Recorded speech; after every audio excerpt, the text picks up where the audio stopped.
Senator Herr. Mr. President, thank you. Thank you for the time. And I'm happy that we have a democratic process here debating on the betterment of our future generation, preparing them to service us in the future. And the more we equally prepare our children, the better our society. And that's one thing I love about this country, giving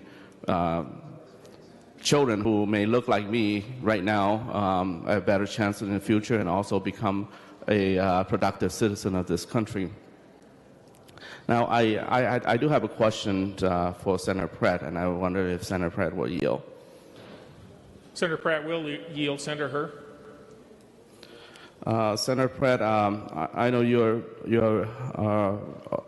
a very responsible chair and take your time to visit school like in my district. I don't know whether it's in my district like Johnson High School or Harding High School, and one in particular is Washington Technology Magnet School, where 90% of the students there are students of colors, and 90% of them are low income and receive free and reduced lunch.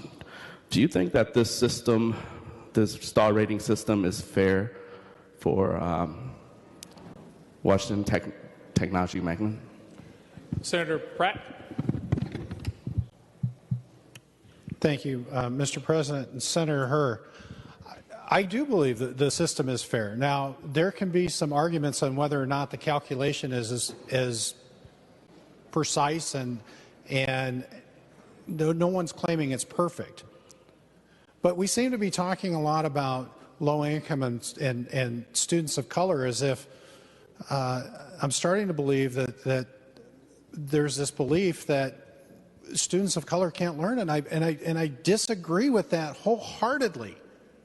They can learn, and this is about empowering parents to have the information they need to make the choices that are right for them. And there is growth in this formula. In the primary formula, it looks at the academic growth rate for the statewide reading test and the academic growth rate for the statewide math test. We are considering growth. We want this growth. We want to reward growth. Now, whether or not it's fair, Senator Herr, I guess I haven't seen the runs and how it would all be played out. But this is not meant to be a punitive rating. This is about empowering parents.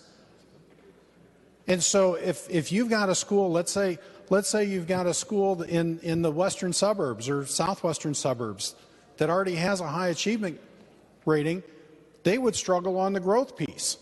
You have a school that's low on the proficiency rating, they have a lot of room to score well on the growth measures. So, Senator Herr, I don't know if it's fair or not, but certainly we can continue to work on the calculation and take those considerations and concerns under advisement. Senator Herr.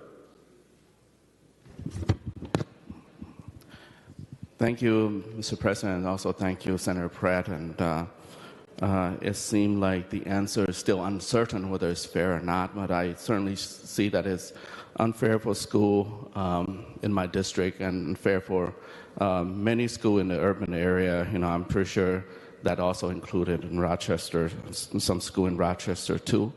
And whenever I have a chance to talk about education for the have-not or education for poor students, I always try to take opportunity to encourage them to do their best, and let's not have the circumstances around them be a stigma for their success. And I was trying to, take a little minute of my time to say, do your best in school, and